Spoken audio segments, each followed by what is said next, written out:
Revaluation account क्या होता है, अगर हमें अच्छे से समझना है तो सबसे पहले उसका नेचर जानना है कि रिवैल्यूएशन अकाउंट का नेचर क्या है। नॉमिनल नेचर है। और नॉमिनल अकाउंट का रूल क्या है, debit all expense and loss. अगर लॉस है तो डेबिट जाएगा, और अगर प्रॉफिट है तो क्रेडिट जाएगा, गेन है तो क्रेडिट जाएगा। ठीक है। लॉस कब होगा, जब एसेट का वैल्यू कम हो जाए या लायबिलिटी का वैल्यू बढ़ जाए। गेन कब होगा, जब एसेट का वैल्यू इंक्रीज हो या लायबिलिटी का वैल्यू डिक्रीज हो। तो सारे लॉसेस को हम डेबिट साइड में रिकॉर्ड करेंगे कि किस एसेट में कितना डिक्रीज हुआ है वैल्यू, और किस लायबिलिटी में कितना इंक्रीज हुआ है। केवल याद रखना है कि लॉस और प्रॉफिट लेते हैं एसेट्स पे, उसका एग्जैक्ट वैल्यू नहीं लेते हैं। ठीक है।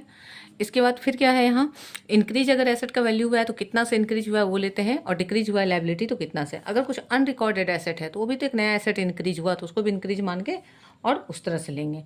फिर क्या है, कंपेयर किया जाता है कि एसेट और लायबिलिटी पे प्रॉफिट इतना है, गेन इतना है। अगर प्रॉफिट ज़्यादा है तो प्रॉफिट को यहाँ लिखेंगे जैसा लेजर में करते हैं, और उससे लॉस को माइनस करके जो बचा हुआ प्रॉफिट है वो पार्टनर्स को ट्रांसफर होगा to profit transfer to capital account. और अगर लॉस ज़्यादा हो गया है तो लॉस यहाँ आएगा, उसमें से प्रॉफिट माइनस होगा, और जो बचा हुआ लॉस है वो पार्टनर्स के अकाउंट में ट्रांसफर होगा। ठीक है। इसके बाद अब क्या होता है कि अगर प्रॉफिट हुआ है तो कैपिटल अकाउंट में जब दिखाएंगे तो कई बार बच्चे बाय प्रॉफिट ट्रांसफर लिख देते हैं। बाय प्रॉफिट ट्रांसफर नहीं लिखेंगे, जिस अकाउंट से आ रहा है उस अकाउंट का नाम लिखेंगे, रिवैल्यूएशन। क्या लिखेंगे इस प्रॉफिट के लिए, बाय रिवैल्यूएशन अकाउंट। और ए और बी जैसे दो पार्टनर हैं तो ए के कैपिटल में जाएगा और बी के कैपिटल में जाएगा, अमाउंट दोनों में अलग अलग जाएगा। ठीक है, ए का अमाउंट ए में और बी का अमाउंट बी में। इसके बाद फिर क्या है, अगर लॉस होता है तो इधर जाएगा। हमेशा याद रखना है कि एक लेजर से दूसरा लेजर में कोई भी आइटम जब जाता है तो क्रॉस में जाता है, कभी सीधा नहीं जाता है। बाय लॉस है यहाँ तो यहाँ टू रिवैल्यूएशन। ठीक है। किस में जाना था, तो कैपिटल में। हमने खुद ही लिखा है कि loss transfer to capital account, to capital account में हमने ट्रांसफर कर दिया। अब इसका अगर हमें जर्नल बनाना है तो कैसे बनाएंगे, तो अलग अलग जर्नल भी करेंगे तो मार्क्स का वेटेज उतना ही है। तो बेटर है कि हम सारे लॉस को एक साथ कर दें और सारे प्रॉफिट को एक साथ कर दें। तो जितना भी ए माइनस एल प्लस होगा सबका एक जर्नल कर लेंगे, और जितना ए माइनस एल प्लस होगा उसका एक जर्नल कर लेंगे। तो जब ये बाय है तो बाय क्या बन जाता है जर्नल में, डेबिट, तो उसके साथ रिवैल्यूएशन क्रेडिट में जाएगा। और टू है तो टू में ही रहेगा तो रिवैल्यूएशन डेबिट में जाएगा।